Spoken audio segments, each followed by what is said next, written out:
First order of business actually this evening is the salute to the flag, which we have not convened previously. So right around the corner here.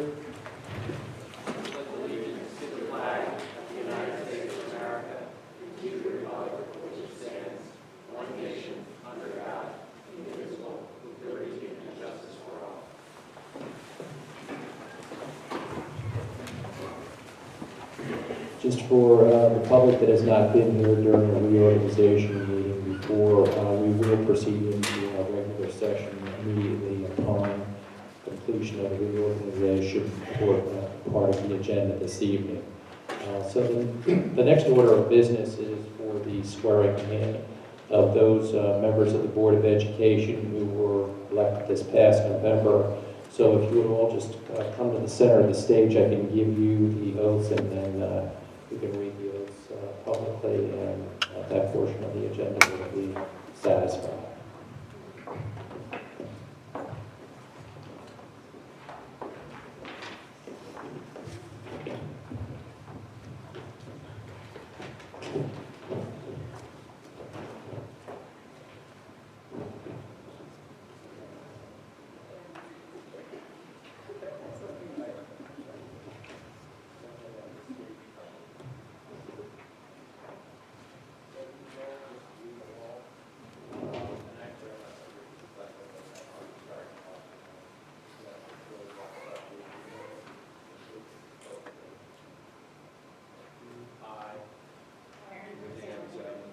Solemnly swear that I will support the Constitution of the United States and the Constitution of the State of New Jersey, and I will bear true faith and allegiance to the same, to the governments established in the United States and this state, with the authority of the people, so help me God. I do solemnly swear that I possess the qualifications prescribed by law for the office of member of the Board of Education, and that I will faithfully, impartially, and justly perform all the duties of that office, according to the best of my ability, so help me God.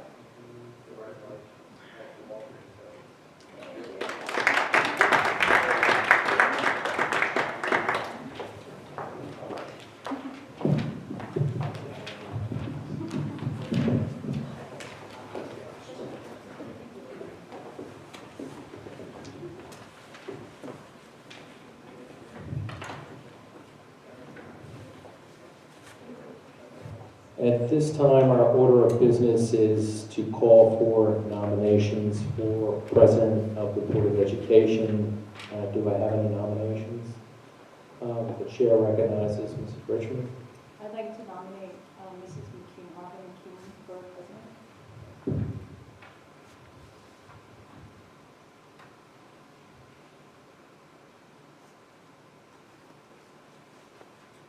Are there any other nominations?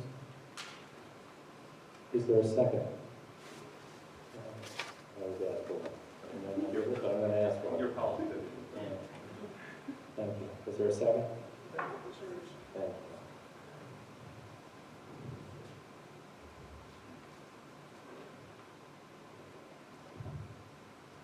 At this time, will someone move for closing of nominations?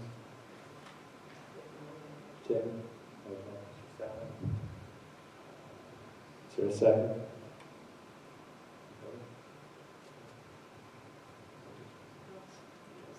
Okay. Yes. So, thank you. This time, I'd like to call a roll call vote. Mr. Byrne? Yes. Mrs. Schaefer? Ms. Schaefer? Yes. Mrs. White? Yes. Mr. Salmon? Yes. Mrs. McCune? Mrs. Corn? Yes. Mrs. Richmond? Yes. Mrs. Woolridge? Yes. Mrs. Gray? Yes. At this time, I'd like to return the gavel to the President, and we can ask for nominations for Vice President at this point.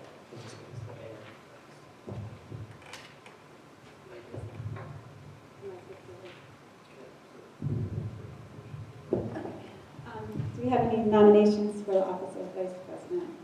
Mrs. White? I'd like to nominate Are there any seconds? Or, any other nominations?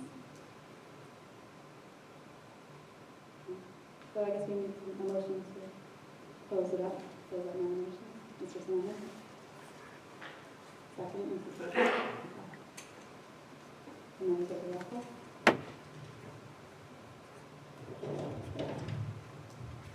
Mr. Byrne? Yes. Mrs. Schaefer? yes. Mrs. White? Yes. Mr. Salmon? Yes. Mrs. McCune? Yes. Yes. Mrs. Corn? Yes. Mrs. Richmond? Yes. Mrs. Wooldridge? Yes. Mrs. Graham? Yes. Madam President? Thank you. We also have to take a roll call if we need board. We'll do that next. To make sure we're all here.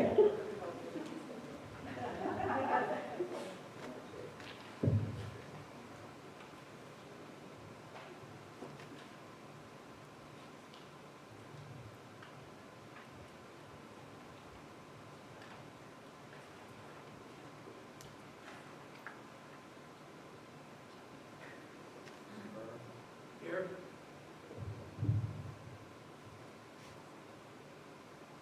Ms. Schaefer? Here. Mrs. Graham? Here. Mr. Salmon? Here. Mrs. White? Here. Mrs. Richmond? Here. Mrs. Corn? Here. Mrs. Wooldridge? Here. Mr. Markarian? Here. Mrs. McCune? Here. Madam President? Thank you. And I'd just like to welcome Suzanne to the Board of Education. Okay, this is all kind of different structure of this meeting. So I guess at this point, we're on the regular session agenda. And the first thing on that agenda is approval of the meeting schedule for the year. Would someone like to make a motion for that? Mrs. White and Mrs. Wooldridge, second. Okay, so we're going to hold a roll call.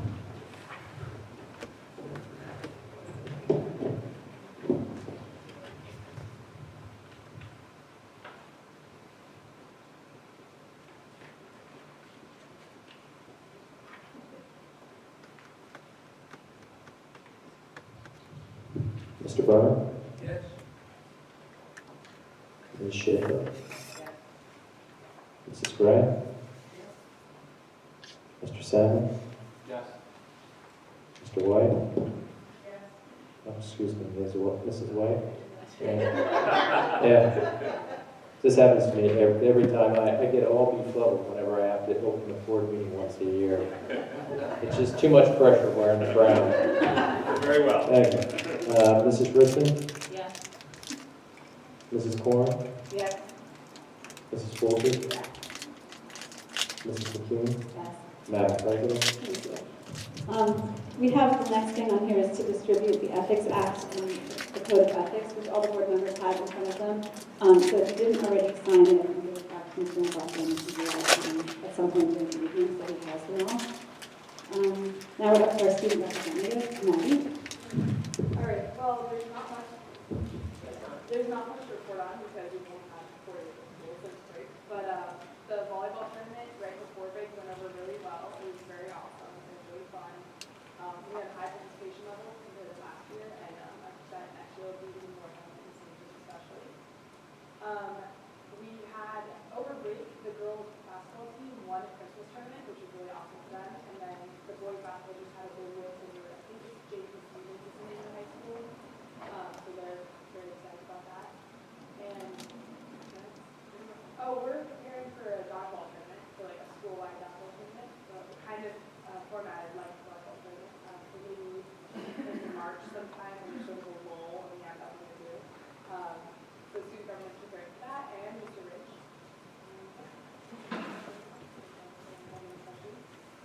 Yeah, you'll have to give us the date for Mr. Ridge. Yeah. Some of us like to go to that. Does anyone else have questions or comments? Thank you. Okay. You're free to say or go. So now we're going to go down below because we have the board presentation, which is the post-secondary report.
All right, good evening.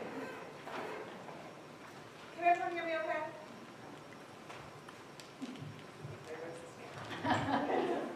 Is this better? Yeah. So I am Stephanie Smith, and joining me is Kristen Fox. And so tonight we are looking forward to presenting the post-secondary report for the class of 2018. So for all of our board members, you have a copy of the presentation in front of you. For our audience, this will be posted tomorrow through a link online for you to easily view. Keep in mind that everything we share with you tonight is based on the class of 2018, so school year 2017 to 2018. The report itself this evening is long. There's a lot of information and a lot of really good data to digest. And so to make this evening digestible, what we'll do is, we'll give you the brief overview and highlight some trends that we're seeing and observing in the data. And so you'll find that we'll move rather quickly but methodically through the slides this evening. So conceptually, the presentation is broken into a couple of different sections. We'll focus on SAT and ACT, so admissions testing for post-secondary, as well as SAT subject tests, AP exams, and then overall data on post-secondary college admissions for the class of 2018.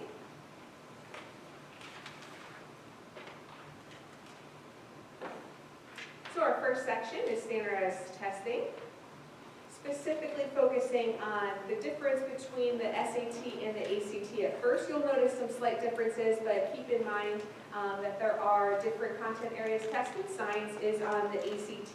Timing is slightly different. There's no penalty for guessing, so correct only scores, as they say. The score ranges will be different for each test, as you can see up on the screen. The trends for which tests our students are taking, you'll see that the SATs this year won as a more popular choice. That does mirror the trends nationwide. For the past 7 years, ACT has been the winner, and this past year's SAT significantly increased, again, across the country. So we're seeing the same trends in the state and then as well locally with Ridge. There's a lot of different reasons for that. So there's a big partnership with College Board with many different states and LEAs to implement an SAT test day, which that alone has boosted the number of SAT takers.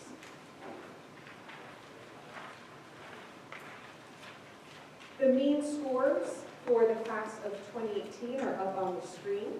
So these compare the means for New Jersey and nationally, and so that you'll see that in both categories we are doing very well. When you can also see the scores for comparing Ridge, New Jersey, and Maxwell for the two main sections of the SAT, the evidence-based reading and writing, ERW, and then for the So how about our comparison neighbors? How are we doing? On the screen, you'll see the two main sections again, evidence-based reading and writing, math, and then the combined total score. So Montgomery, you'll see, is number 1 in this measure, and we are second in math. Overall, we are around the second or third. Moving on to ACT mean scores. Overall, for this year, the composite score was down 0.6, so a very small differential there.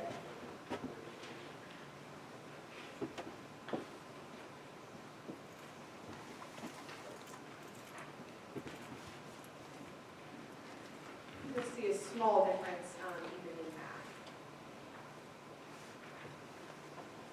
And again, that's compared to the class of 2018 versus 2017. We do have the data measured back measures. ACT benchmarks. You'll see up on the screen for the ACT, different sections of the test, English, math, reading, and science. Again, science is included in that ACT. The benchmark score, which indicates the likelihood that you are to get a B in the corresponding course, as well as the likelihood of obtaining a C or higher in that course. These benchmarks are set by ACT. So then how are we doing compared to those benchmarks that are set? You'll see on the screen the percentage of students who are meeting the college readiness benchmarks in all 4 of the testing areas at Ridge High School, as well as in New Jersey as a whole, and then the breakdown for those corresponding testing areas. In this chart, you'll notice that a percentage rose in every area except for a slight decrease in reading.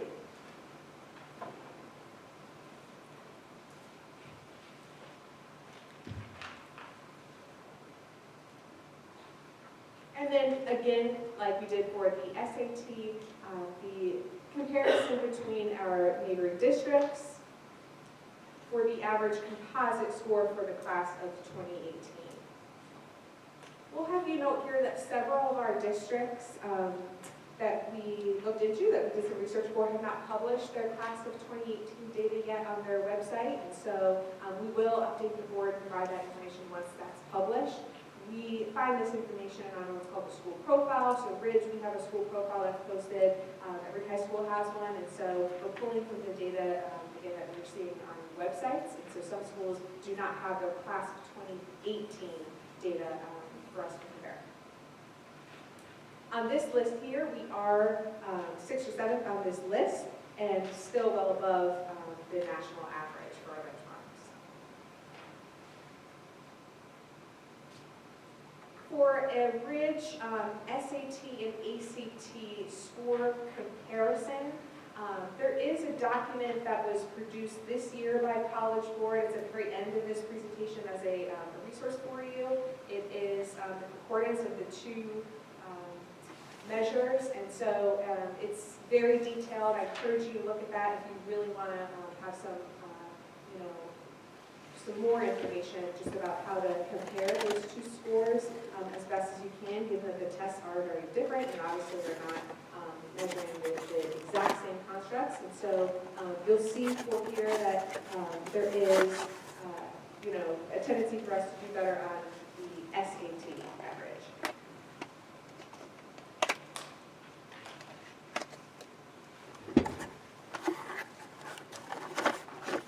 Moving on to the presentation from SAT to ACT, we will now discuss the SAT subject tests.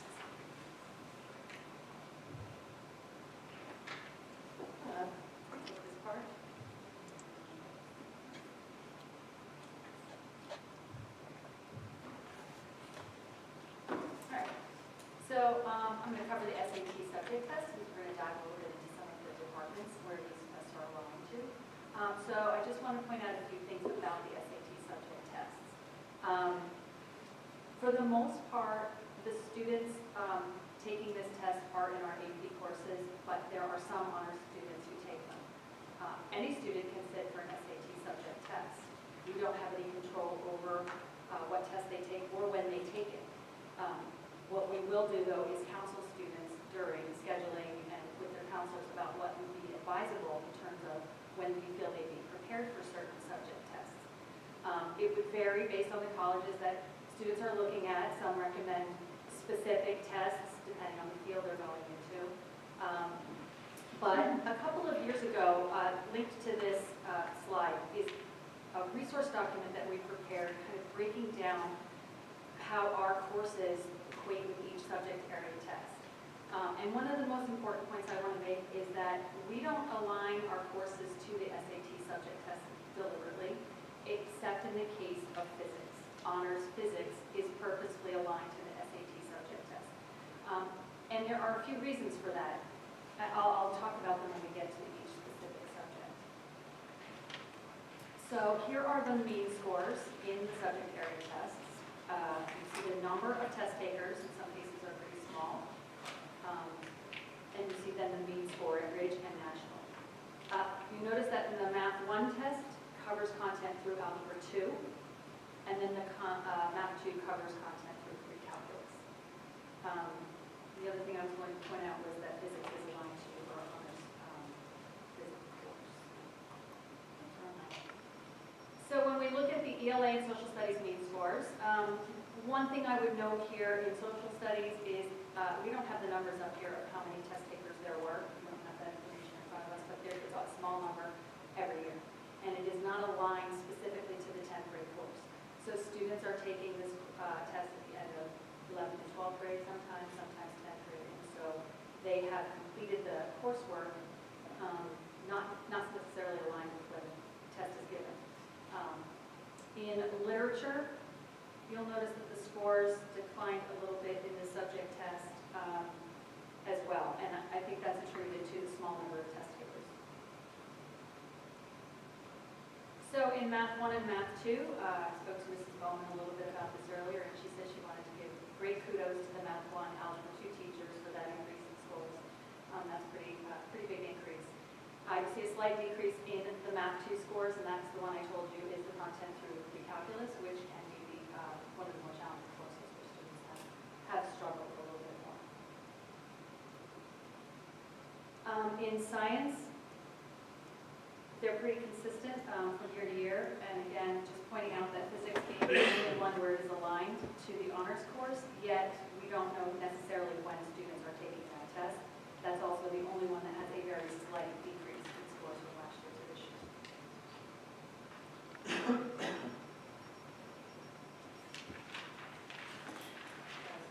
Speak a little bit about test prep.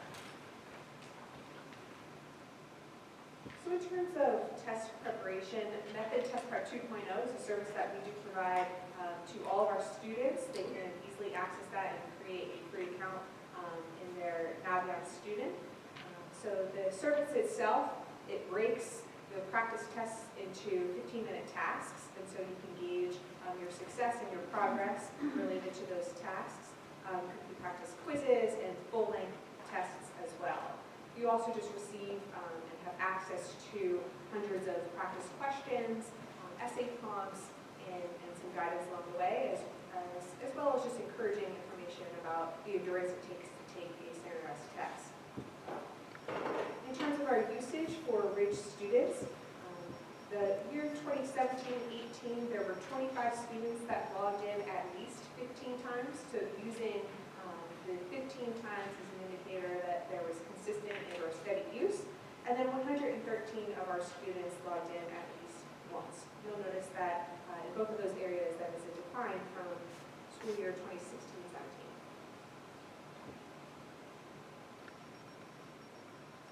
And then next, Kristen will discuss AP exam.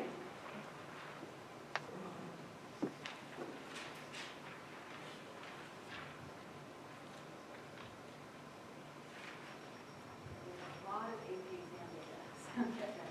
I'm going to start with some enrollment figures showing you, you see that from right to left, 2018 is on the right, and there's a decline in the number of students who were enrolled in an AP course that took the exam. So anecdotally, there are some reasons for that that we believe cause that. One, are a lot of our AP courses are senior heavy, and a lot of those seniors are not really incentivized to take the AP exam when they have already been accepted to a college, number one. Number two, some reports from some colleges that they are giving less credit for the AP scores in terms of credit for their college. It's very anecdotal. And in particular, I'll point one out, social studies is anecdotally being reported to students that the AP Human Geography test is not always being accepted for credit. Again, that's going to vary by college, and some students are encouraged to check with the college they're thinking of attending, but that might account for some students not taking the exam. The final reason some teachers report this decline would be that in the past, especially for seniors, there was an incentive to take the AP exam, because we don't require it, by the way. We do not require students to take it, but they did have an incentive to take it when we had final exams. And if they took the AP exam in May, they would be exempt from the final exam in June. So that was an incentive for many students to sit for that test that no longer exists since we eliminated the final exams. Now this is a lot of really specific information by course about enrollment numbers that have increased and have decreased over time. A couple of noteworthy increases that I had for you were in physics overall, because you look at the combined classes in physics, I think it's 2 and then the 2 Cs, those are kids from across all the physics classes, so they split. And so combined, our numbers are up there, so it's a little misleading. Our numbers are up significantly in the government and politics. We think that might be related to the fact that we removed economics from that course last year, and so our enrollments went up, and perhaps that encouraged more students to take the exam. A couple of decreases we noticed were in English Lit and computer science, a few others as well. So this looks at AP participation in a couple of different ways. So the first number is in the entire school compared to the state, the number of students who are enrolled in one or more AP or IB course, so 71.5%. Then the number of students who take one or more exams from the whole school at 65.4%. And then the students who score a 3 or better, one or more exams with a score of at least a 3 or 4 on the AP or IB exams, 62.5%. Overall, some pretty good numbers. Now looking at the percentage, I need to go back, right? I wanted to point out one thing. So this is AP participation from 2016-17. This is information that we can glean only from school performance report, right? The performance report, and those are not yet published. And so again, we would update this information to more current for last year when we get it. AP results, though, that we have for 17-18, the percentage of students who scored a 3 or better on one exam is 96.7% compared to the state average of 71.6%. They separate it out as well when you just look at the tests taken in 4 academic areas. So again, very high number. So this is now a breakdown of those passing scores, and so you'll notice that the yellow are 5s. We have a lot of 5s. The blue is red is 4s, and the 3s are blue. Pretty consistent numbers for the last 3 years. So AP Equity and Excellence, right, from 2017. This is looking at the few things, right? The percentage of AP students in each grade level who scored a 3 or higher on at least one AP exam. And you take that number and you divide it by the entire number of students in that grade. So you're looking at the percentage of students who have, are taking the exams and doing well on them compared to the entire class. So over half of our seniors are getting a 3 or better. They're not all taking one, but over half of them are getting 3 or better. Over half in 11th grade, and a much smaller number in 10th grade because there are far fewer AP courses open to sophomores. These are our trends over the last 5 years. There's some increase in the senior and the junior class. So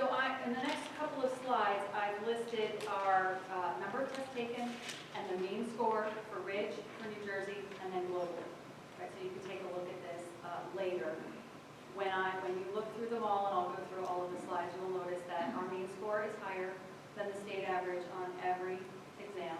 If I were to point out our lowest discrepancy would be the computer science class, which I'll show some trends in specific content areas in a minute. But they really are higher by quite a margin. So that's first list, our list, and the third list. You'll notice we do have a few courses on here represented where one or just a few students are taking the exam. So that makes it difficult to really compare scores. Okay, language arts AP trends, the total number of takers. So there's a difference between the numbers in language and composition versus literature and composition. And one reason is that colleges are moving away from accepting both and only accepting one. So kids are incentivized to take one over the other, and I think the preferred exam is the language and comm, as opposed to the literature, for whatever reason. So the numbers are a little bit lower in English and comm. The scores are excellent, nearly 100% passing on both. And this is then the breakdown of 5s, 4s, and 3s. And you can kind of see the difference in the difficulty level just by looking at the difference in the number of 5s. Right? There's far fewer 5s on the lit exam than on the language and comm exam. So for math, we have Calc, AP, BC, statistics, and computer science. And so for computer science, I want you to notice that we've only offered this course again the second time for the third year. So those scores are, evening out perhaps, much better last year and a little bit down this year. Something to look at as the course has just been reintroduced for the last couple of years. The other ones are pretty steady, or just down slightly at Calc BC. Is that participation? That's I apologize. That's the number of students taking the course, taking the test. Right. So the participation on computer science is what's down, not the achievement. That's not by that much. So you'll see on the actual scores, nearly 100% passing on all three in computer science with a little bit of a dip from the first year to the last 2 years. 5s, 4s, and 3s. So science, we have a lot more courses here, right? Bio, chemistry, environmental, and then 4 physics exams. Again, as I told you, students can take any one of those physics depending on the course they're in or the alignment that they're preparing for. But we did do a complete realignment of our physics curriculum that has just completed this year, and so some of that might be ironed out over the last few years due to fluctuations in the scores. I would also point out the increase in the scores on the chemistry exam had a fairly significant increase from 32 to 59 test takers. So similar performance, mostly passing. Environmental science tends to be one of our weaker science AP exams, and that can have to do with the fact that fewer students are taking it. It's mostly a senior AP exam, and we encourage more than just your typical AP student to take a course such as AP environmental, so they're a little bit more risk-taking there. So here's a breakdown of the scores, the 5s, the 4s, and the 3s. It kind of stands out. There are fewer 5s in environmental science.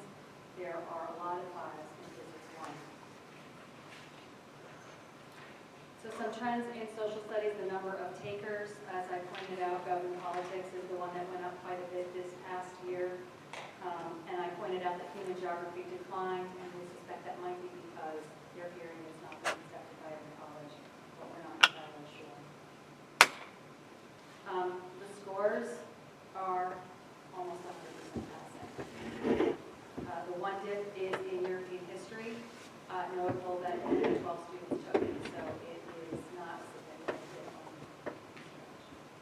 So you see the scores represented here. There are no scores for macro because we didn't offer that course last year when we were transitioning away from having it combined with government. So this coming year, students will be prepared to sit for both macro and micro. And that course is a double AP course. World language trends. We notice that the participation is up in Spanish, the same in French. We do have 4 students take the Chinese exam, even though we don't offer the course here. It was down in Italian. I talked to the supervisor about that. She suspects that had a little bit to do with some staffing changes and some instability in staffing, and something that she's actually working on for this year. She sees some improved consistency in that area for next year. But you can't really argue with any of those scores, 100% passing in all languages.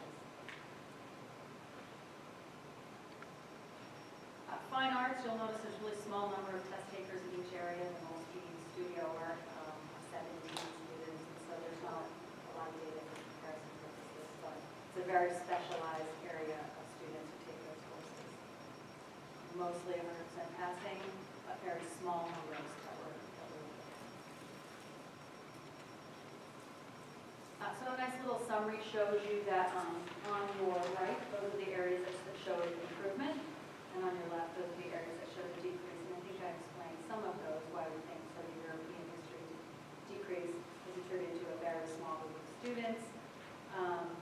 Literature, again, is fewer students taking it, and so on. College admissions.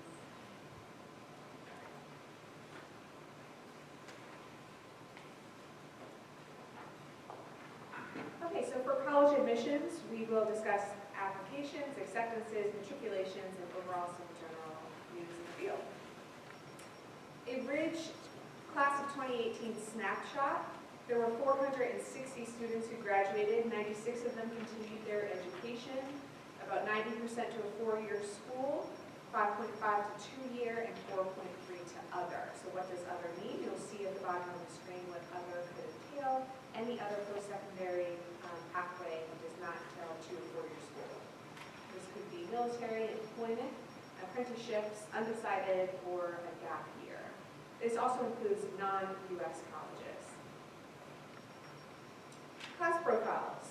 The overall graduating class was smaller than the year prior, the class of 2017. However, the GPA was higher than the previous year. PSAT, you'll see that the average was lower and SAT was higher. ACT was higher as well. Overall apps submitted was down, but the average apps per student was up. And the percentage of acceptances were down as well from the year before. But keep in mind, it was a smaller class. Class of 2018 application trends. So we pulled the class of 2018 and class of 2017 and then determined the difference to discover which schools were hot, as they say, and which were not hot the year for class of 2018, and so applying in the fall of 2017. On the left side of the screen, you'll see increased interest, and so Purdue, Lehigh, Emory, Pittsburgh, to name a few. There were several schools that tied for having an increase of 11 and a few for 10. And that increase again indicates the amount of actual net applications. And so there's an initial interest, some students end up withdrawing or pulling their application, and so we base this off of the net application. On the right side of the screen, you'll see a decreased interest list. And in several of those categories, you'll also see ties.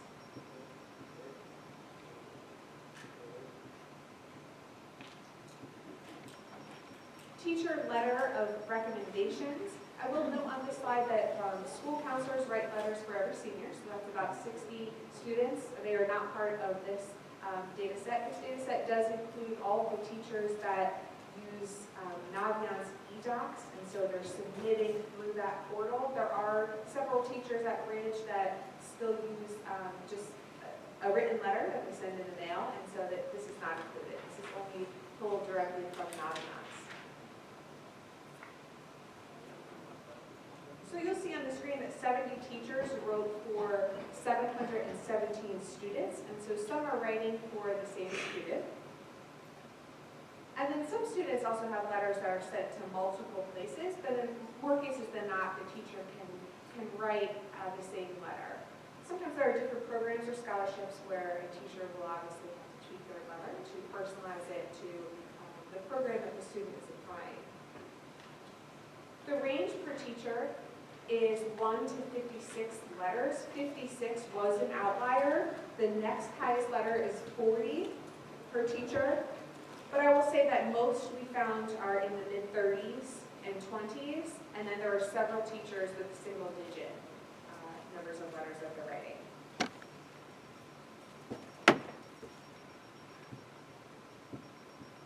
College reps. So our office hosts college reps from schools across the country.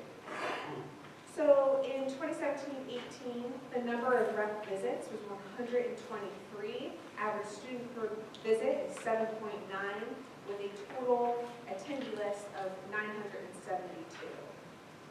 So if you're interested in the most attended schools, most highly attended, the list is on the right for the top 10. University of Michigan topped us off last year. These students are visiting with reps during the school day, typically in the media center.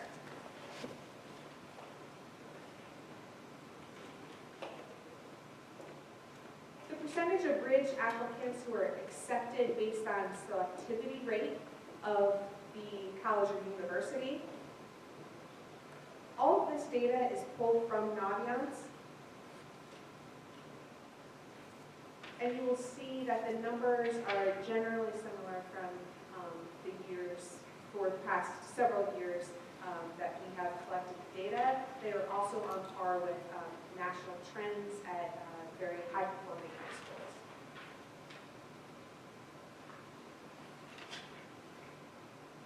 Where did the class of 2018 students end up attending? The number one school was Rutgers in the Brunswick campus. Happy folks in the audience there. And this is the top 10 list. So you'll see the percentage of students on the right. And then just bear in mind that there were 460 in that total class. After this top 10 list, what we found that the students were all over the country.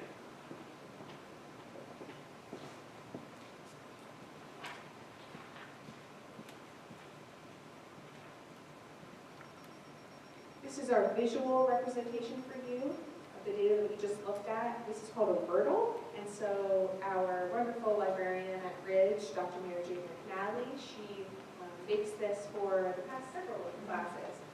So this is the class of 2018. So she still has this outside of the library to help illustrate through the program Wordle where the students are going. So how this program works for every student, if they are counted once basically if they're attending that school. So in the previous list, you notice that Rutgers and Brunswick was number 1, and then top 10 down. So those 10 schools should be the biggest word that you see. And so the larger that the actual name of the school is, the more students attended. So it's just a visual representation of where kids are, where they are.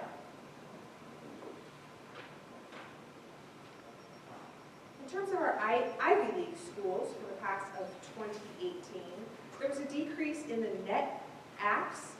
So again, the initial app, any withdrawn or incomplete, which happens as part of the process. But the net apps is what we really kind of gauge what happened here. There was a decrease by 11 and an increase in the students accepted by 2.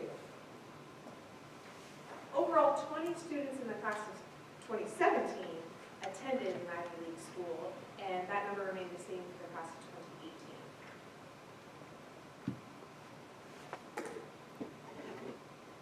2018. In terms of selectivity rate, I also do want to share that when you're looking at some of these numbers, these mirror the selectivity rates nationwide, and so typically for an Ivy League, you're really talking anywhere from 4 to 10% in terms of selectivity rate, and so if you really look at each school, you'll see that that's also happening with our Ridge students. Our matriculation data by type and by state. So by type of post-secondary path, 4-year school, 2-year school, non-US college, other, and then Floyd military gap year. So as we discussed at the beginning of the slide, there were 4.3 of students who are not attending at 2 or 4 year schools, then this breaks it down even further for you, out of 460 students. By state, 20% of our students are attending an in-state school.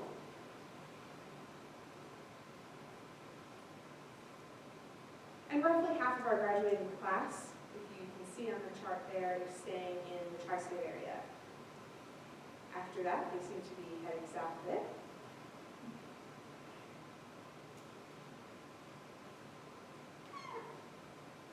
And alumni tracking. So through Naviance, there is the National Student Clearinghouse, and so by the end of the student's freshman year, Naviance seeks these students to collect this data. So you do have to wait till the end of their freshman year. So you'll notice that this is, we'll have to wait for class of 2018 to report on that next year. But for an enrollment status, 54% of students from classes 2014 to 16 are enrolled full-time.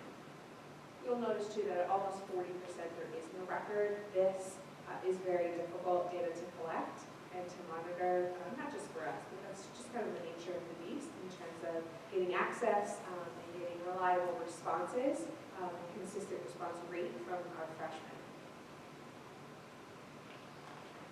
For Ridge classes 2010 to 2013, the time that it took to earn a 4-year degree, about 3/4 of those graduating classes took 4 years. Almost 15% took less than 4 years. 10% about 5 years. And keep in mind, of course, there are plenty of programs where you can extend your programming to 4 years and still earn a bachelor's degree or a master's.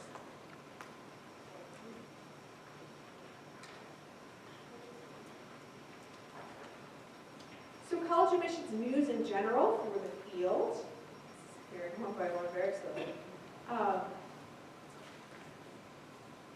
What we have to report from the class of 2018 comes out of a huge report from NACAC, the National Association of College Admissions Counseling. So the profile of the class of 2018, everyone waits for this report in the fall to hear about the prior class. It helps inform the decisions that high school counseling programs are making in terms of how we advise our students, how the information that we provide to our parents, and particularly in the senior meetings that we're having. You really want to look at these national trends and make sure everything that we're doing in our programming and in our advisement is on par with the rest of the country and the admissions processes that are happening. So all that being said, I did get some information from our school counseling department for their anecdotal experiences and what they know, their professional expertise in this area. And then most of this is really a summarization of information from the State of College Admissions report for the class of 2018 from NACAC. That being said, there are similar things that are reported in that 2018 report as the year prior. The number of schools that are requiring self-reported scores continues to increase. So more and more schools are saying we want that information self-reported. We'll wait until the mid-year report to make sure that your grades are what you initially reported to us when you first applied. And then we'll wait to the end of the year to make sure that what you're reporting and continue to report in a self-reporting fashion on the STARS is indeed what's going on in the school and what's reflected on your transcript. There also is a trend of more schools are continuing to go test optional. Average selectivity rate tends to decrease while the steady growth in application volume is increasing. So that is similar to what we saw with our students. The more applications per student were up in the class of 2018, and that's also seen nationwide. ED and EA, early decision and early action activity, continues to increase. You'll hear people say that early is the norm. So that's definitely the case with our student body and also reflected again in trends nationwide. Waitlist activity is also increasing, but the activity itself remains low in terms of students coming off that waitlist and moving into being accepted. Schools are continuing to accept video applications or supplementary material from students. Large public schools, you'll hear and read about them being over-enrolled. And colleges are focusing on mental health, and so there is an IB collaborative where each IB is really focusing on a different aspect of mental health to try to set the stage and set the example of all the other schools, really saying that this is important, it matters, we want to know that you are a well-rounded and you are healthy in terms of your social and emotional learning, not just the numbers in terms of your academic performance. And so this is a hot topic in the field of college admissions as well as education in general, as we know, but it is definitely something that even the Ivies are talking about, focusing on. Admissions offices like to identify the key factors to inform students and their families of what will get you admission into schools. And so grades, the high school curriculum, and test scores are the top 3 factors.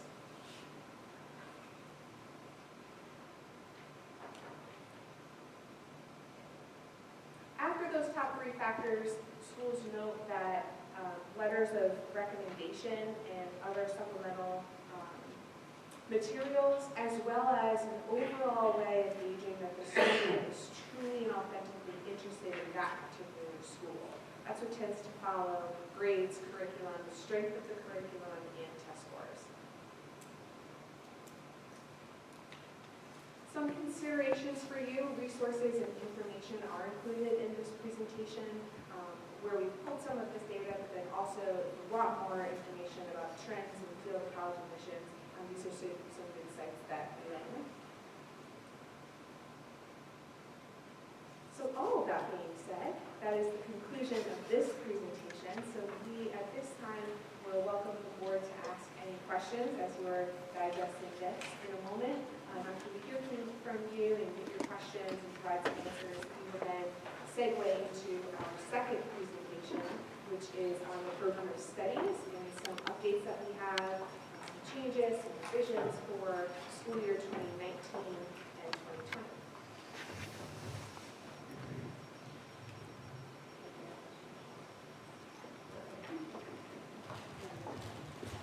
So, do you know when the SAT removed the American exam? Which year?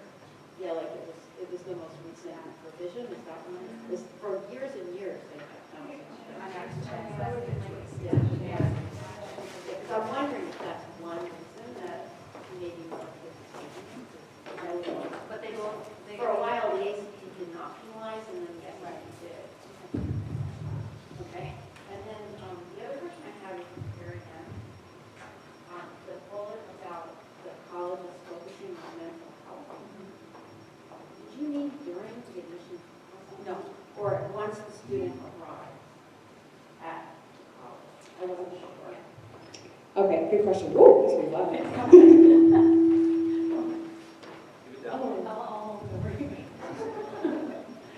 Okay, so SAT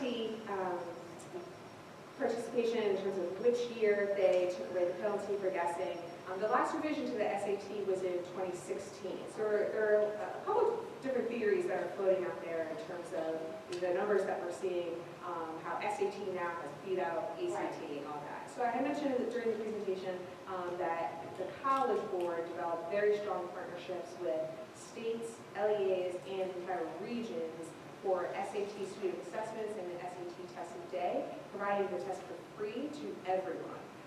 So that alone, you'll see the uptick in numbers, particularly for the SAT. Also, the partnership since 2016 with Khan Academy across the country provides interest alone for students to take the SAT and to use that. So as we discuss method test prep, private tutoring, it really can go wrong. It depends on you and your preference and your style and how you'll best learn. But the Khan Academy partnership since 2017 data that they reported on the success since implementation since 2016. Everyone in 2017 was waiting to see, was there an uptick in performance on the SAT based on, fidelity to the Khan Academy, and there was. And so they, substantiated their program and their partnership there. So a lot of people think that now for the class of 2018, that's why people gravitated towards the SAT. You have built-in Khan Academy pre-test prep. Mental health. So thank you for that question. I did not mean during the admissions process. Yes, definitely. Yeah. Yeah. Thank you for clarifying that. I can elaborate. So it's clear. But there's a focus on mental health during the admissions process, particularly as you're researching different schools. What you'll find in the field is this discussion on and focus on mental health, not for admissions for individual selectivity, but just the culture of the school in general. It's a talking point for schools. IBs are also trying to embrace that and lead the way, saying that this does matter and it is important. So it's really just, again, I can clarify, but it's just a trend in terms of the cultures of campuses and what people are seeing. So have colleges like increased the number of counselors? And that kind of like exactly. I've seen at the high school level. Yes, We've definitely. seen the need for more counseling, so I still go to college. Yes, and and also the need for An increased counseling than there was like 10 years ago. Exactly.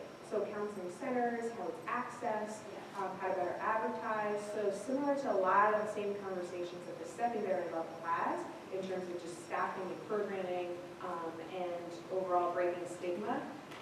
But yes, that's what also the report focuses on. Just one little question, this is very comprehensive, but why the decision to keep the non-UMass colleges out of the college numbers? I mean, I think I saw Cambridge up there. You want that in your numbers, don't you?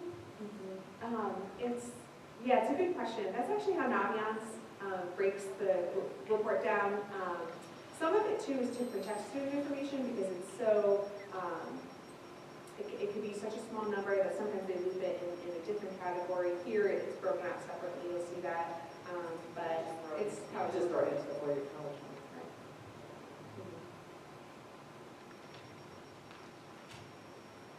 I have a couple of quick ones. On the SAT, ACT data, are you tracking like each time? I'm assuming there are kids that take it multiple times, or are we tracking it based on whatever score their best score or their best composite score, or however many times they take it, it's just all added in?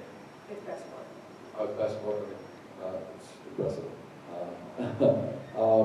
The physics subject matter, SAT, we align that, excuse me, that's aligned to the curriculum or vice versa. The curriculum is aligned to the So physics, the honors SAT. physics course Honors. was written to align to the SAT subject test, the AP physics is not. Okay, so when we do the comparison of the honors course to was that the slide? It was an honors course to physics SAT subject matter? Or was it all physics to All physics. Well, we don't know, right, for the SAT subject 2 test. We don't know which students are taking it. We're not telling you you can't take it if you're in AP. Oh, yeah. I guess It's that's just one that of, we tell them at scheduling, like if you're aiming to take that subject test, this would be the course that will prepare you for it. And if you're taking AP, we tell them that there's a certain amount of content you will need to prepare for on your own. okay. I guess for physics, I thought it made sense that we were tracking to see how the people were doing on the SAT test, because there is some alignment with the curriculum and other subjects. It was a little, not confusing, but it looked strange to So see there was like, a- lower rates substantially compared to other. A couple of years ago, this whole realignment of physics came about because of the change the College Board made to the AP physics exam, where they broke it into 2 tests. So you're going to have to forgive me if I don't get the entire history. But as part of that reconfiguration, the redesign did not align to the SAT subject test. And that created some concern. And so there was a revision in the honors course to provide that for students who wanted to aim for the SAT subject test. Right? So it's kind of came down to we're trying to offer everything. Because AP doesn't. I guess, well, kind of coming back to that, should we be not tracking this, but reporting this because we're not aligning? Because it's not aligned. Yeah, we're not aligning curriculum, so it's not like we're teaching kids this is what they're going to need like an AP exam, so it's not, so it could look a little confusing. Sure. And then, so the college college comparison slide where you have like IB, competitive, most competitive. It'd be interesting to see sort of like the average student profile next to each one, like what those SAT scores were, like had a few classes, just for curiosity. And then what does test optional mean on the class slide that you had? For admissions, standardized tests that we're talking about, SAT, ECT are optional. So it is your decision. So test optional can sometimes bring on some stress and anxiety with students and families because if you're going to do really well on the test, then you want to give yourself that advantage and to indeed take the test and present the score. But what those schools are saying is that we will not make our admissions determinations based on standardized tests because we're saying that it's optional. But then one of the top criteria is test scores. That's when you look at the whole. Oh, that's not in school test scores? No. So what the school is doing? It's a trend. Huh? Like what's one? What is one? Those who need school aids. There is some trend to move away from these tests, but as we are reporting, it's still definitely important. Right, so I think we were reading between class of 2017 and class of 2018, just off of the brain, there was a decrease in the number of schools that valued their importance for these tests. However, it still remained in the 80 percentile in terms of being an important factor. So it's still high up there, even though it is decreasing. Right?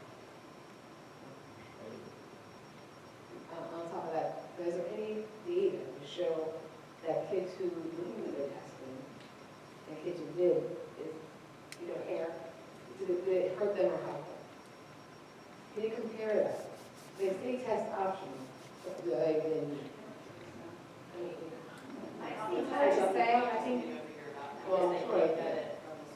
I see data when I'm visiting them with my kids that said that the kids they took were test options, it just actually wasn't just. Well, because test scores don't mean anything as far as how you're going to do in school. Your grades are the thing, how you do in high school. well, that's in the top grade as well. Like you're, how good your school is. Right. But I think it would be really interesting data to see. if you had like 10 kids, 5 of them, Right. they all had the same, 5 Snapshot. for their test, 5 didn't do their testing. I think the answer to it in general would be that it just depends on the school and their decisions. I'm just getting from all those. Yeah. I'm not trying to think forward.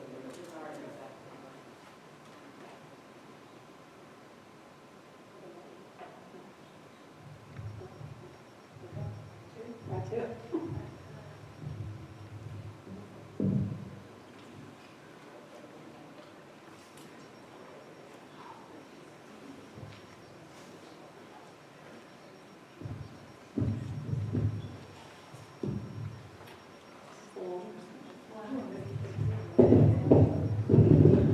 This one is much shorter.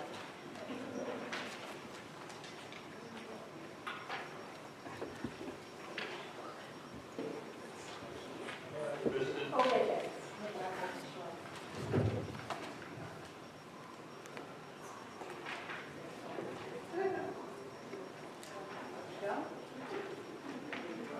One more. That must.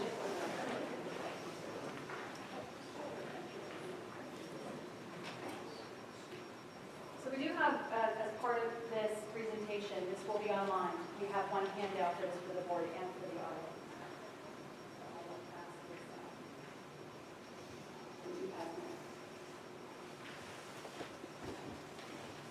Stephanie's going to pass this out while I get started. So, we have a shorter little presentation for you, giving you an update on some of our efforts around social emotional learning and some of the programming changes that we are implementing for next year, the school year 1920.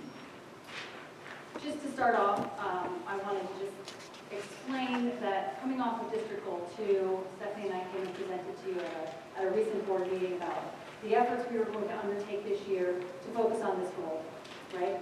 We're talking about it even with regard to college admissions. But what can we do to promote social, emotional health and well-being outcomes to staff development. So along those lines, we took a look at some of our programming, some of our scheduling, timelines, and we are making a few, instituting a few changes for next year that are captured here. Stephanie is going to start by explaining to you the changes to the scheduling timeline and the entire scheduling timeline, and then I will summarize the changes in some of our courses for next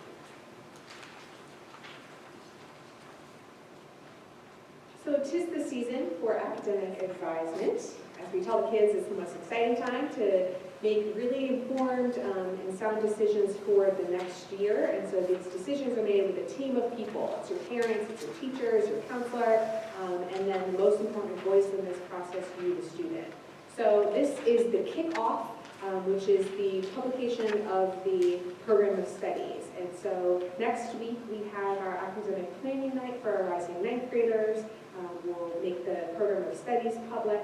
And then we will also meet with every single grade level at Ridge, not the current 9, 10, and 11th grade, to make sure that they know all of these updates, all of the requirements within the program of studies, and then expectations in terms of timelines and schedules to meet with your school counselor for your individualized course selection meeting.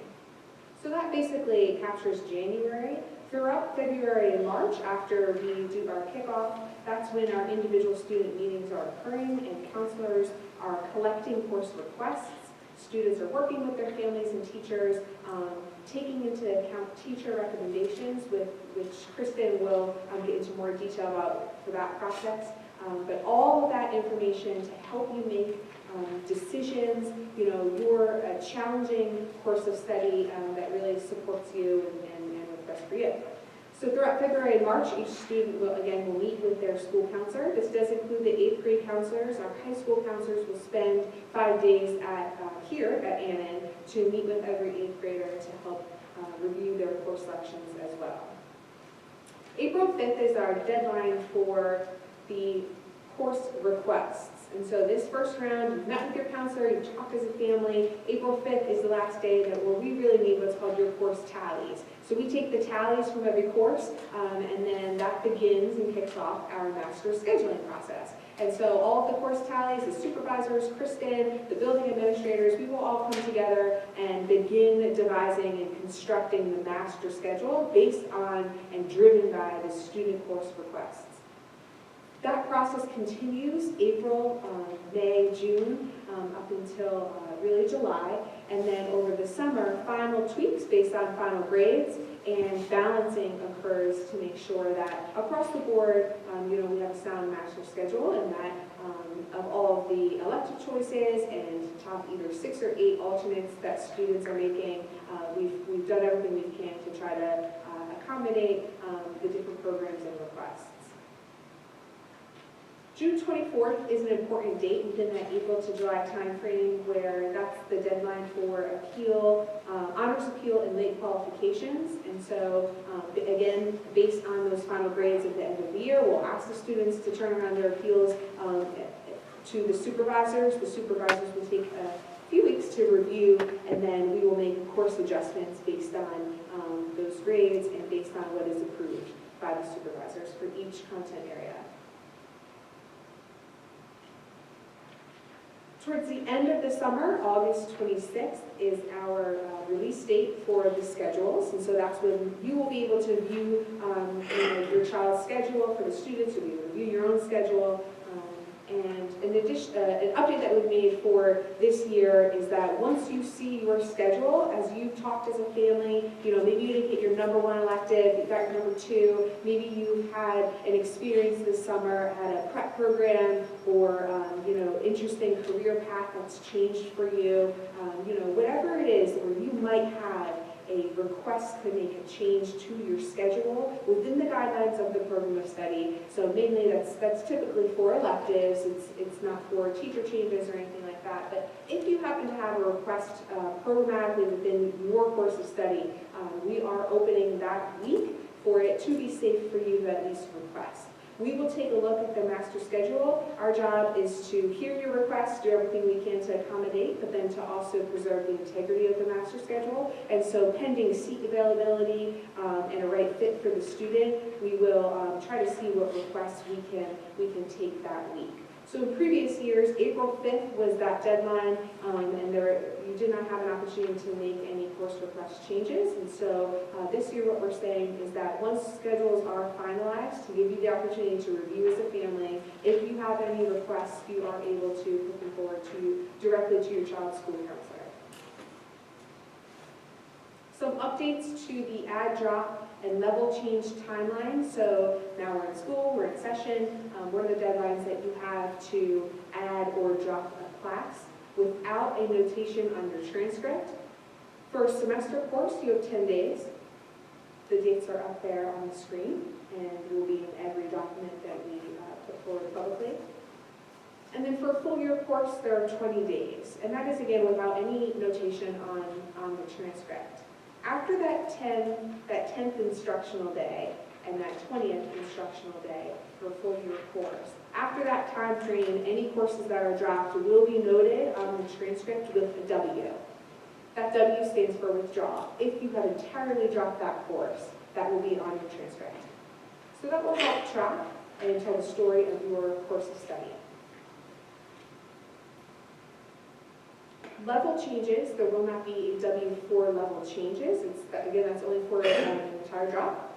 But level changes will be permitted up until October 10th, and the transcript will reflect the level of the course that you are switching into. So that change, the title of that course will be on there, not the W, for a level change. And then the grade in that level change will be determined by the new teacher.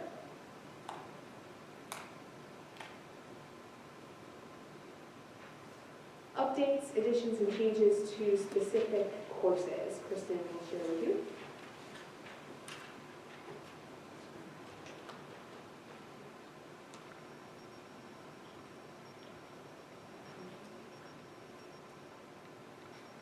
There now.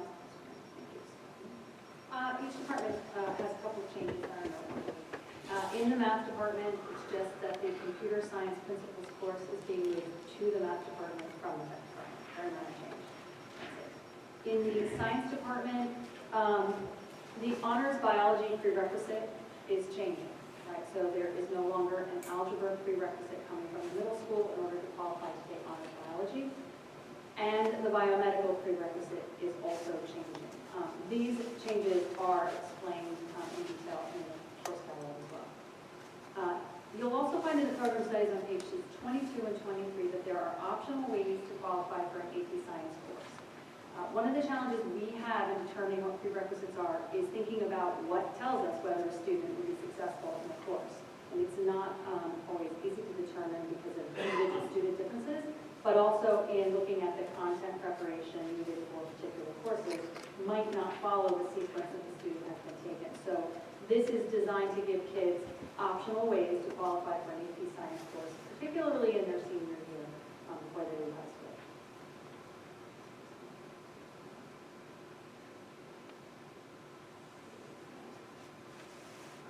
So the technology department is being renamed the career education department, and it is basically merging with the business department. And there are a few reasons for this.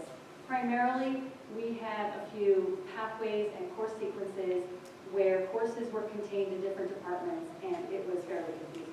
And so we would like to bring it together and sort of create the development of this department that fosters kids exploring different career pathways and having experiences that are going to open them to future studies.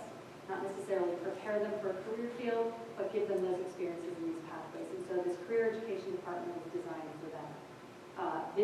There will be a new course added next year, Game Design and Development, which will be an extension of the gaming courses available at BOE Meeting that are very popular, and so a lot of students might be interested in that course. There's a course name change in Tech Design and Innovation, which was formerly Tech Design, Engineering, and Innovation.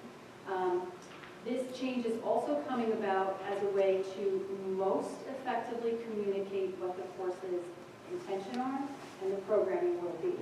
And so we've had some discussions at board meetings recently about the engineering pathway, and so we're trying to clarify that pathway through the program studies by clearly communicating what courses are intended to be and the experiences the students will have so that they can properly choose the course that they're looking for. course name changes, computer applications in business was formerly web processing. The prerequisites changed in publications 1 and 2, and publications 2 is becoming a semester course from a 4-year course. Another change is the senior internship, which was formerly a business education practicum. That is now going to be called senior internship, and there will be no credit awarded. So students with time in their schedule, with study hall, are still able to schedule for the senior internship and have experiences working with teachers and staff members in the building to gain important experience, but without being awarded any credit. And finally, something that was discussed last year is being implemented this year. The online financial literacy option for graduation is now going to be offered in the summer only. You no longer take that through one of the online providers. We still have the course available in school, but if the preference is to take it online, it would be done in the summer. And then in the program of studies, there are dates listed for when the students would be required to come in and take a final exam in the course for completion. So that would also be in it. So you will have different pathways to complete that requirement, but the online pathway is to be done through the Ridge service provider with an exam taken at Ridge in the summer. If the dates don't work for you to take that summer, you could either delay it to another year when they might work, or take one of the in-school offerings. So 4 departments represented here. In English, there's one new course offering, it's AP Research. So last year, AP Seminar was added, and this is one of those pathways that we have where a student can take AP Research in their junior year. They can, Seminar in their junior year, they can take AP Research in their senior year. They couple those classes with an AP course where they conduct research and present what they find at the end of their the AP Research course, and they are then participating in the AP Capstone program. So that is a new course in the English Language Department. We have roughly 30 students currently in the AP Seminar course this year who would then be eligible to take this, or in the seminar course this year, who could take the research course next year. In the Social Studies Department, a new course, Introduction to Psychology, is a full-year course that is also a dual enrollment course with Raritan Valley College. So it is, we still have a CP elective, that is a semester elective, but we're also offering a full-year course that is dual enrollment, where you would be awarded upon successful completion 3 credits at Raritan Valley College that could be transferable depending on the college that you're going to. So it's another offering that might be different than the AP Psychology course, and so it might appeal to different students than the AP course would. There are some requirements for that course that come from Raritan Valley College, so that would be included in the program of studies in order to qualify to take that.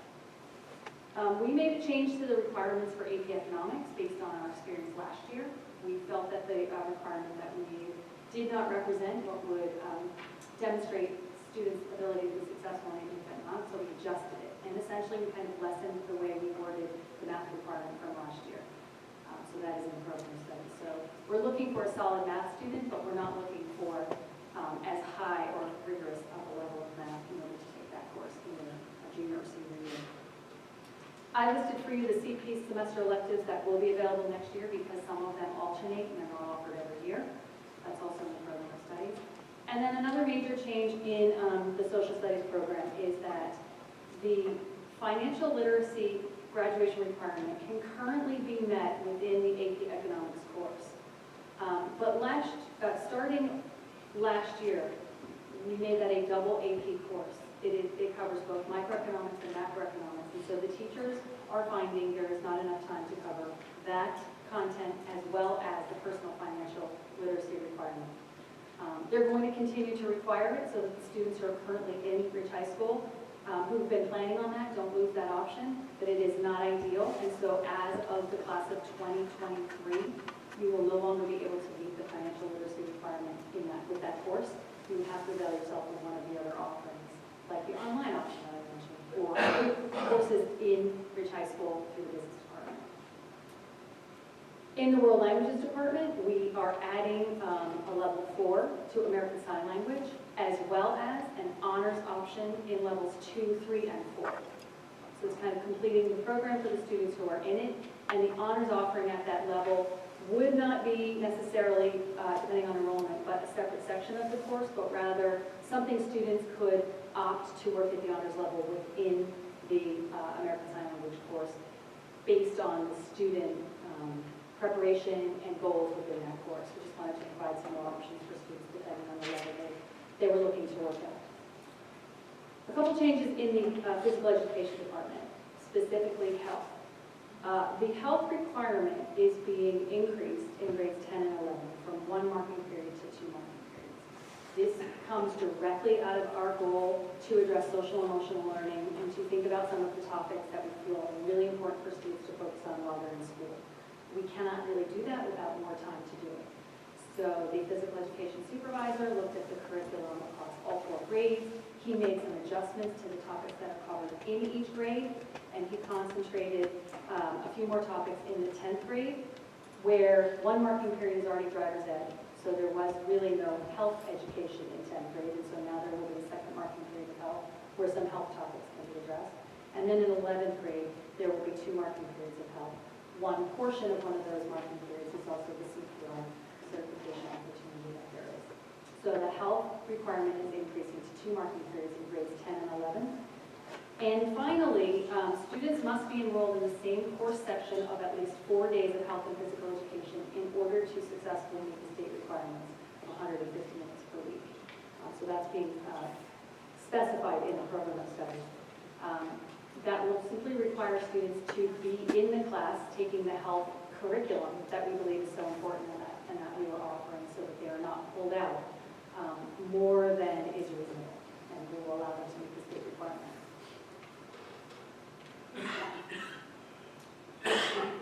In the visual arts department, just some course name changes. Ceramics 1 and 2 were formerly of a different name. And then the Photo 3 photography thesis course is adding an AP photo option, and the prerequisite has changed. And in the performing arts department, really the one change is that currently the students earn 5 credits separately for the concert band and all the other courses, and then 1 other credit separately for scheduling lessons. It will now be a 6-credit course. It won't be scheduled separately. There's really no change except in the fact that it is a 6-credit course, 1 6-credit course instead of a 5-credit and a 1 credit. Simple change, but it's worth explaining. At William Annan, we have really just 2 things on looking to change for next year or coming down the pipe. The Accelerated Math 7 course will be written and implemented next year to sort of follow the sequence of the Accelerated Math 6 course that was instituted this year. There are 2 elective changes under consideration and pending budget approval.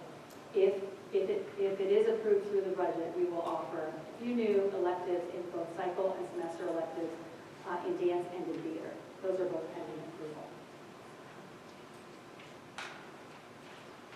So Stephanie mentioned before that we are instituting teacher recommendation as part of the scheduling process this year. And I'll go back to what she said at the beginning, which is where this season is a partnership between students, their teacher, their families, and their counselor. And we're just looking to provide more information so that that process has the best information available so students can take the most appropriately challenging course for them and get them to the goals that they are seeking to attain. So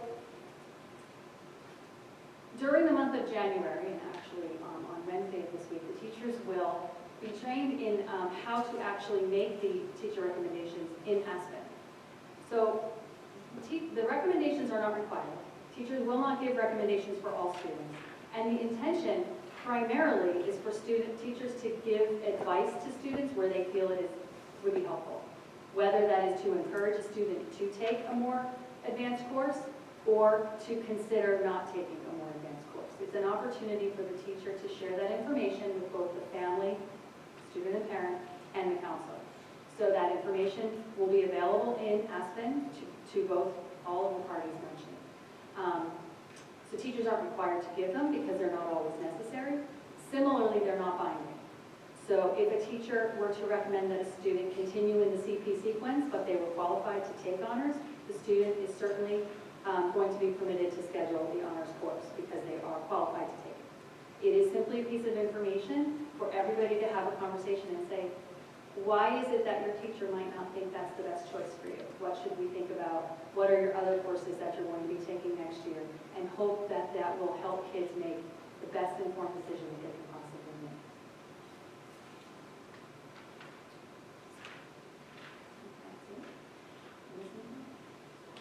What? Okay, yeah. So the last slide is what you have in your hand, which is a reference handout of all of these changes, which will also be posted online, and really just summarizes the changes that we mentioned, not the entire process, but the specific things that have changed. You still are encouraged and required to read the course catalog for prerequisites and requirements for each of the things that we mentioned, but we wanted to give you a little bit of a snapshot because we know it's a lot of information. So again,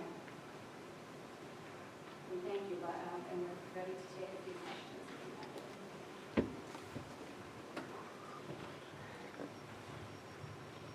Sure. So, in the section, the first subject-specific slide, which high school says mathematics department and science department, Yes. I didn't notice a mention of physics. But when you look at the items in science. So that's related to what that's related to the fact that there are these optional pathways to take an AP course. So some consideration being given to coursework students have in other subjects in order to qualify. Right? So on the handout it says, Science prerequisite changes for honors bio, biomedical, or honors physics. So I'm just wondering what the prerequisite change is for someone wanting to take honors physics. I think that might be an error. I'm going to have to look at that. No, I think that when I was talking to Mr. Miziak about his changes, he was describing opening up pathways for students coming out of honors physics to potentially take an AP course in their senior year. So not a prerequisite change to honors physics, but a pathway to an AP science course through honors physics or potentially other subjects. Understood. So that was a little bit of an error that we will correct. Well, I think it just might be confusing. Sure, no, absolutely. Mm-hmm. I just want to make sure I understand. For where it says the career department, so I know that students must take 5 credits in fine arts, and then they have to take 5 credits in practical arts. Is that the so now it says technology department renamed merged with business department, is that the same, is that the 5 credits for? Yeah, 21st century. Okay, that's why I just wanted to make sure. Correct. And that will be clear in the presence as well, which we meet the requirements of which do not. I have a very quick one. On the slide that has the school year 2019-20, before it first changes, right there. At the very bottom, it says level change up until October 10th. I know you mean changes up until, but I think that someone could think it's changes up, so I really would suggest you take the word up out. And just say changes until. Good point. Level changes until October 10th. On the teacher recommendation process, which I think is a really good idea, I don't know how this kind of is going to play out, but what is no recommendation? What are we communicating that no recommendation means something? Because if a parent sees, multiple classes and then like math has no recommendation, but language arts has a recommendation, what are we saying? Is it just So whatever there's you a few want? things that I would say to that. I mean, first of all, if a student is qualified for a course and the teacher thinks they should take it, there really maybe isn't a need to communicate that because they are qualified to take it. Do you all think so? If a student is... Meaning just like follow sequentially in the track Correct. that they're currently in. Right. Okay. So there's no That's need to fine. really make a recommendation. The intention really is for students who are more on the borderline of qualifying or succeeding. So a student who has a solid B+, the teacher might want to encourage to consider taking that next level through an appeal, through really trying to get that A- by the end of the year, so it's an encouragement. Similarly, a student with an A-, which is a qualifying grade in a CB course, the teacher might look at the student and what's gone into that A- and want to tell think about how hard you work for that A minus. You might be a really strong CP student, and you might struggle significantly moving to the honors level. So they might want to communicate that through that process. But they don't necessarily, bless you, need to communicate that if the teacher doesn't feel that what the student is qualified for, they should take. Does that make sense? Right, so that B plus student that there is no recommendation for, they say, I want to go to honors or I want to go to AP, then what? Well, they can still file an appeal, just like they always could. But there will be a little bit more information available saying that the teacher, if the teacher felt that the student should consider it, that might be on the record. There's still going to be the normal appeals process, though, where we would gather information and look into appeals to make the right decision. It really is just intended as one additional piece of information, not the answer to every situation a student might be facing. Yeah. Okay. I guess I was just. Like how it might look. One part I wanted to say is that there is obviously some apprehension on the part of some teachers to put that recommendation out there with the fear that it might not make somebody happy.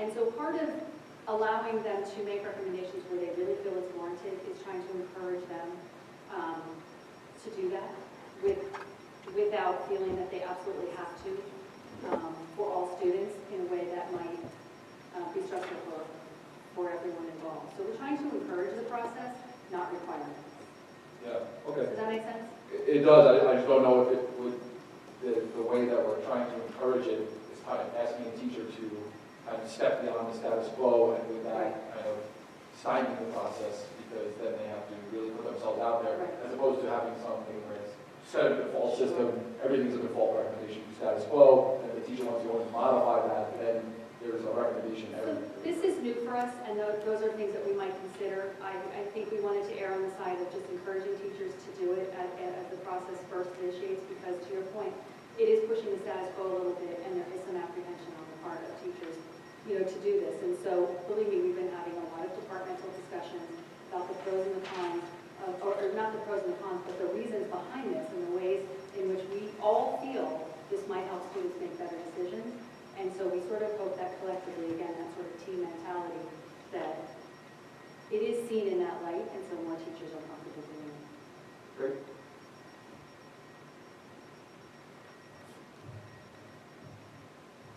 I was wondering if you could just take a quick second.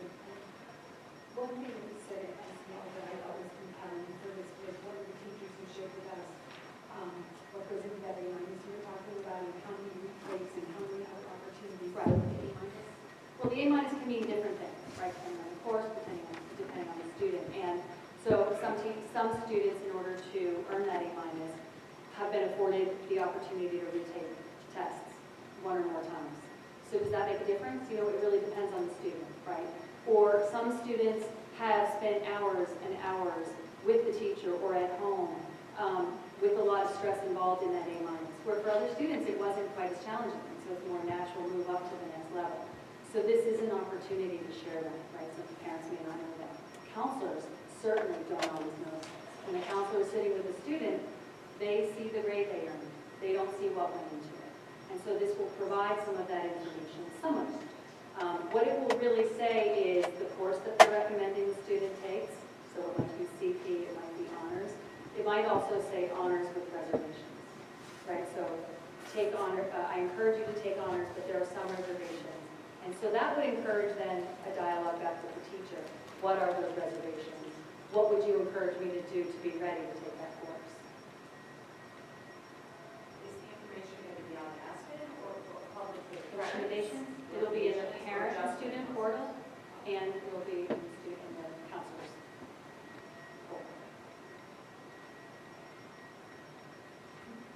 I know, when you talk about the schedule and timeline, the appeals process, nothing, the appeals process changing? Well, we did move the deadline up about a week. So the deadline for appeals is about a week sooner than it's been in previous years. That's the only thing that changed.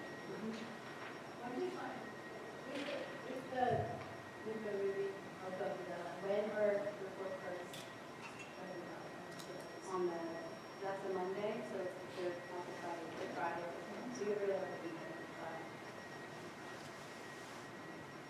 Well, I would argue that you know what, you have a pretty good sense of what your rate is, a little bit. Maybe the borderline thing, like, Sure. So I would encourage them to file the appeal. Because if they qualify, they qualify. But if they don't, the appeal would be there.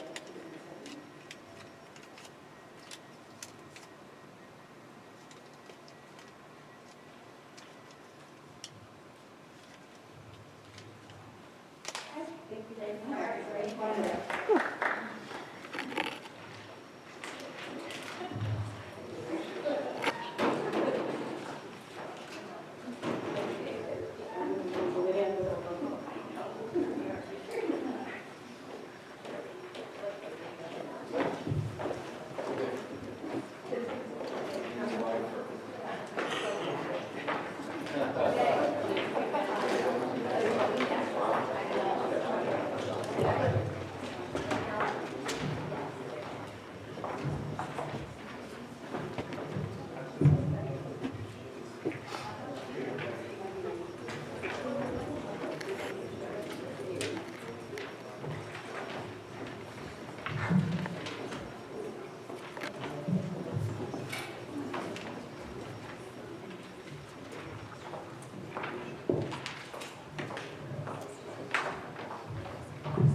We're now up to the superintendent's report, and now we have the superintendent.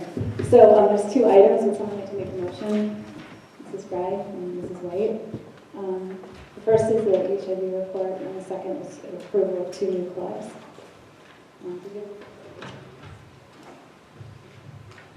Anyone have any questions or comments?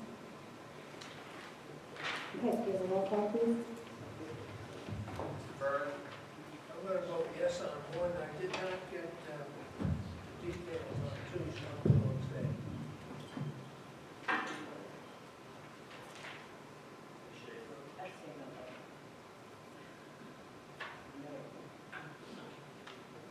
Mrs. Gray? Yes. Mr. Savage? Yes. White? Yes. Mrs. Richards? Yes. Ms. Ward? Yes. Clifford? Yes. Yes, Madam President? thank you. So just briefly, by way of information for the board members, there's a note here from Mrs. Sean Scriviano, who is one of our ABA teachers here at the middle school, and wanted to share these chocolates that the students in the CBAP program made as part of their pre-vocational skills. So that's why these chocolates are on the table for you. And I'll just pass around a little note she left for you guys so you can see it. And also, Happy New Year. Welcome back to 2019. And for those board members that were just recently elected, thank you and welcome. Look forward to working with you all again and anew. So, thank you.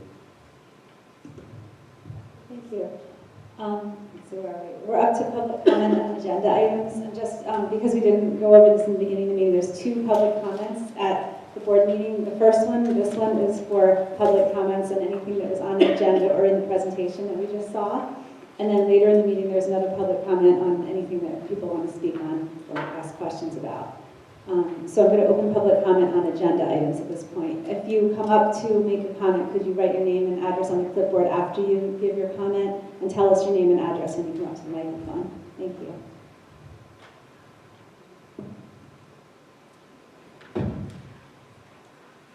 Nobody for agenda items?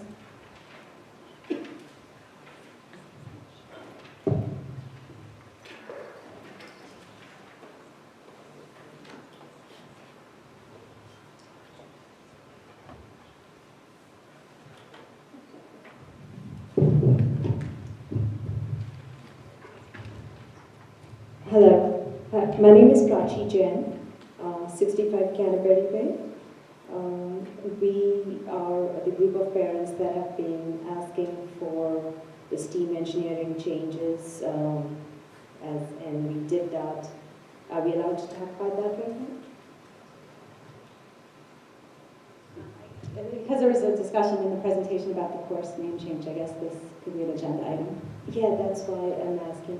So we want to know if the board got a chance to discuss, because in the last meeting, a lot of seniors, sophomores, and alums came and spoke about how they're suffering because there's no hands-on projects in STEAM.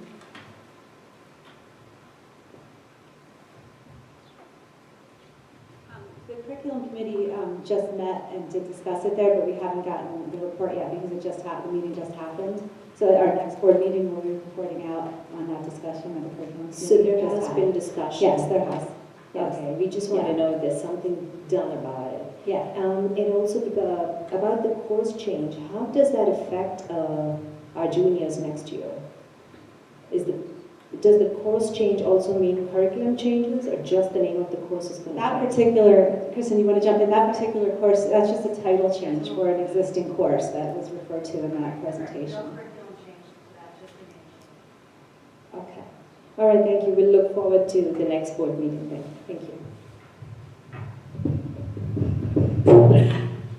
Is there anyone else with public comment on agenda items? No, okay, at this point, I'll close that public comment. We're up to approval of minutes. We have one item. Would someone like to make a motion? Mrs. Gray? Would someone like to second? Mrs. Richmond? Any comments or questions about the minutes? No. Can we have a roll call, please? Mr. Byrne? I'm going to abstain from the master schedule and vote yes on the executive committee and the regular session.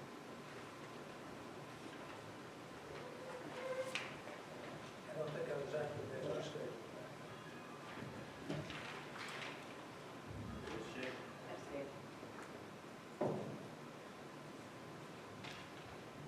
Mrs. Gray? Yes. Mr. Savage? Yes. Mrs. White? Yes. Mrs. Richmond? Yes. Mrs. Moore? Yes. Mrs. Woolford? Yes. Mrs. Pugh? Yes. Madam President? Thank you. We're up to the Finance Committee. The Finance Committee has not met since our last report, at our last meeting. We'll be meeting, is it next week? No, week after next. Okay. So there are, how many items here? 3 items. Would someone like to make a motion for those items? Mrs. Gray and Mrs. White? I think they're all standard items. They're self-explanatory. Does anyone have any questions? Okay, can we have a roll call, please? Mr. Byrne? Yes. Ms. Schaefer? Mrs. Gray? Yes. Mr. Savage? Yes. Mrs. White?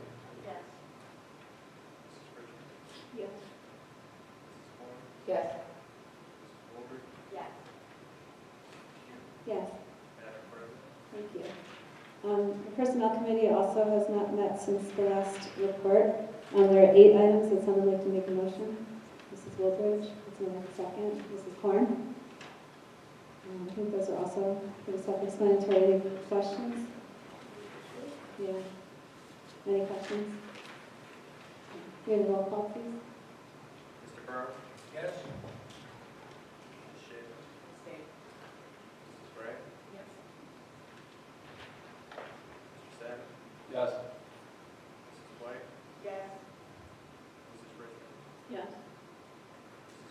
Yes. Yes. Thank you. Policy committee, did we have met. meet? Curriculum committee did meet, but just the other day, right? So, oh, you're doing December's report, right? Yeah. Yeah. The last meeting I reported out. November, okay. However. You have to make it much That, closer than that. You can't hear you. Sorry. The presentation or program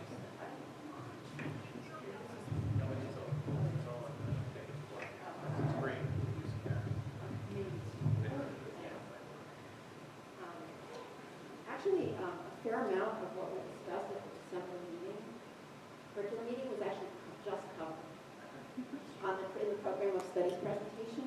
So I don't have a very long report. I should maybe mention a couple of things.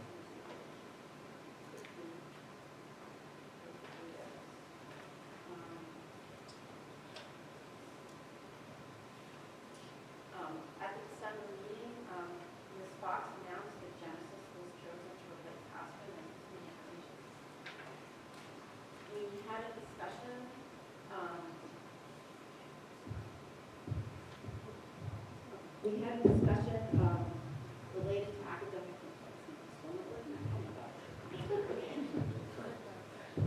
Related to academic integrity, and teachers have requested some changes to the Ridge test return policy. And actually, we have not had a detailed discussion about that yet, but we will be having that most likely at the February meeting. And let's see.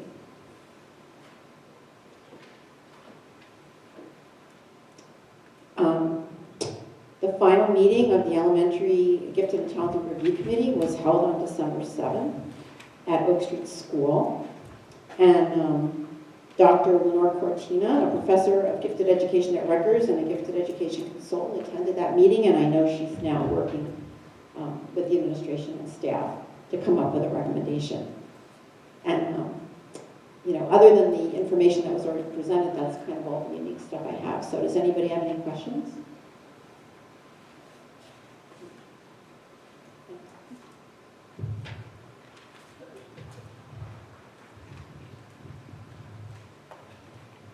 We're up to the advocacy committee. Advocacy met this morning, but I did not have a chance to do minutes yet. Okay. We did meet with the student government kids at Cedar Hill, which was really great. And I'm sure we'll get to hear about that next time. I'll report out on the next meeting on that. Yeah, that was a fun meeting. Yeah. Okay, SEL committee. Does this work? I don't know.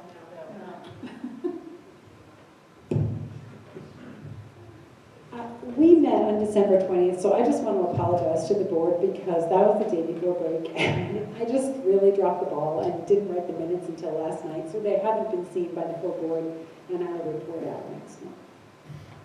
Oh, and the next meeting is the 23rd of January.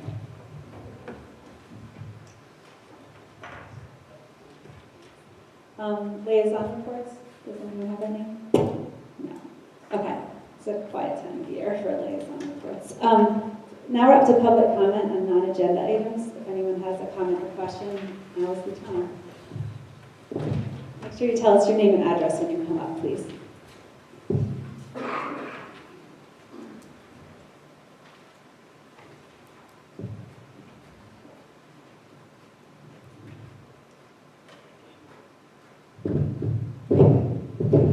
Hi, my name is Susan Chang, 1 Watchung Drive.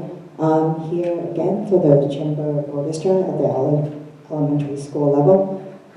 As you guys have already known, that we have been here a few times, and we talk about how the Chamber Orchestra is a teacher volunteer program. It has been administered during the school hour for the last 8 years, and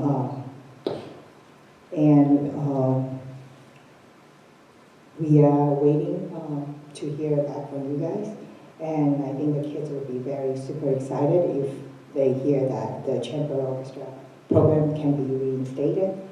And I hope that you guys understand that the kids will be excited to be able to perform at a concert and not just rehearse by themselves, and nobody, their friends and family, don't get to see how they've been working so hard. Because I believe school is where you want to encourage students to do better, to achieve, not just hide in a little room and practice together.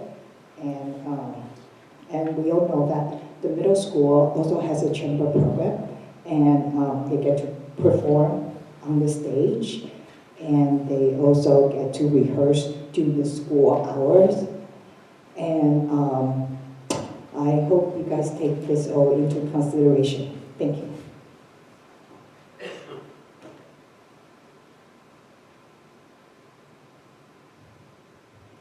there anyone else for public comment?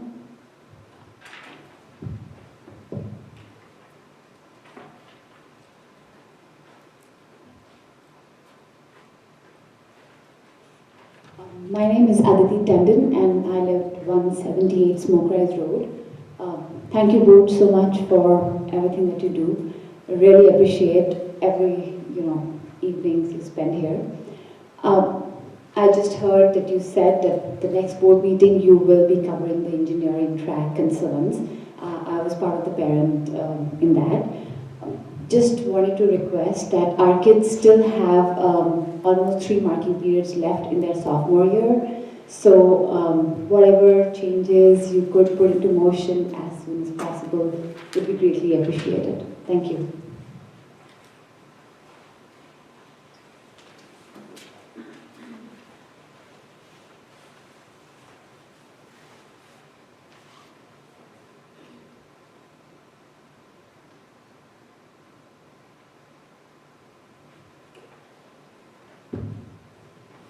Good evening, board. And my name is Hong Tian. I'm from 33 Paoban.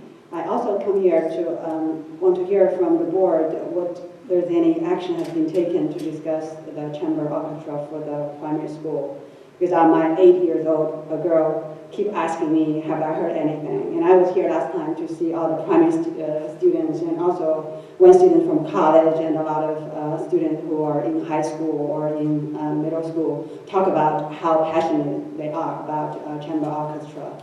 And I just want to get some information. And also, I have to admit I'm not familiar with this process, but I think I'm confident in this board something has to be taken place, and I want to follow up with the process and also the status. Is this a question to answer? After all the public comments, then we'll respond. Okay, all right, thanks. Yeah.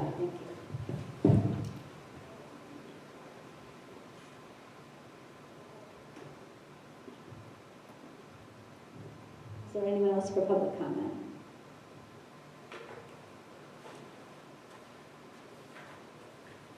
No? Okay, so at this point, I'll close public comment. And we had several different concerns raised. Did you want to? Mr. Backman, you want to speak to the issue of chamber orchestra? I know you're working on it recently. Thank you. I know we didn't report out tonight on the BOECC curriculum meeting of last week where we obviously talked about this in extent. You can hear me. I can hear you. Oh, you can't hear me? Sorry. So what we decided we were going to do, Mr. Markarian, Mrs. Fox, myself, and the building principals, we met together to talk about a plan that I developed with Mrs. Fox, and we met, Mrs. Fox and I met with the teachers this afternoon. We will be implementing an early morning chamber orchestra ensemble. There's an open period, an open morning rehearsal time that is available for each of the teachers.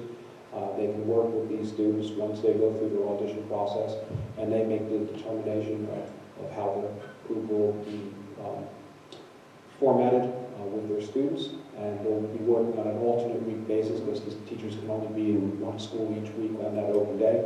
So they'll have about 45 minutes of a full ensemble rehearsal each time they rehearse at each of their schools. There are some parameters, and as I said, we met with the teachers this afternoon, discussed the plan, and seems to be as though we'll be moving forward in the next week or so. Thank you. Any board members have any questions? Yeah. Is that all the grammar schools or?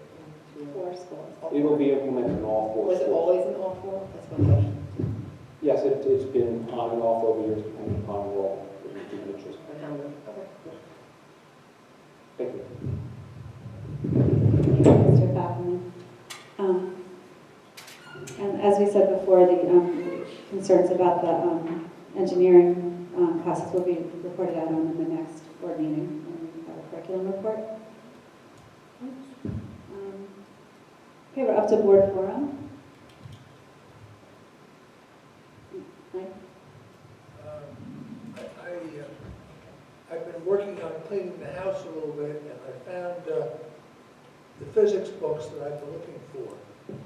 So at the next meeting, I will bring in for the board and for anyone who wants to see it, some sample questions of a freshman physics course in engineering using an MIT textbook. And I doubt if the faculty can solve the problem. And the problems, and I further say, I don't think you have the slightest idea of what engineering is about. And it's not building models. I repeat that again.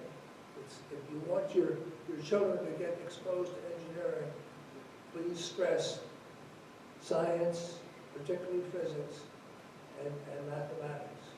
It's not having fun building little models.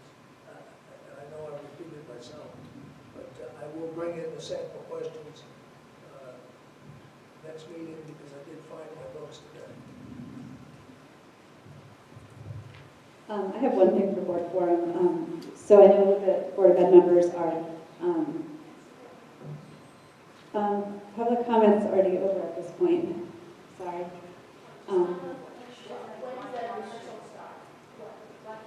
I'm sure information will come out from the teachers. Yeah, because they just met today. I'm sure you'll be getting information. You'll be getting information about it later. The details will come out later. So for board forum, board members are asking about committees and meeting dates. There's no other meetings this week for committees, but we will definitely work very hard to get the schedule out as quickly as possible to everyone, because I know people are anxious because they have their January calendars. They're trying to figure stuff out. So we'll do that as quick as we can, so people can put dates on their calendar. The meeting dates are set for June for the committees, so it's just a question of who's on what committee and getting everything on people's calendars. So we'll do as quick as we can figuring that out. Does anyone else have anything for the board forum? Mr. McCarran, can you please express our thank you to us? This was very sweet. Nice little surprise for me. I'm happy to hear that. Yeah, the cards are, as students were, they all wrote the insides of the cards are adorable. Yeah. They made the cards on the outside of the cards. Anyone else have anything to say? We're up to adjournment. Somebody will do adjournment. Mr. Salmon and Mrs. Horn.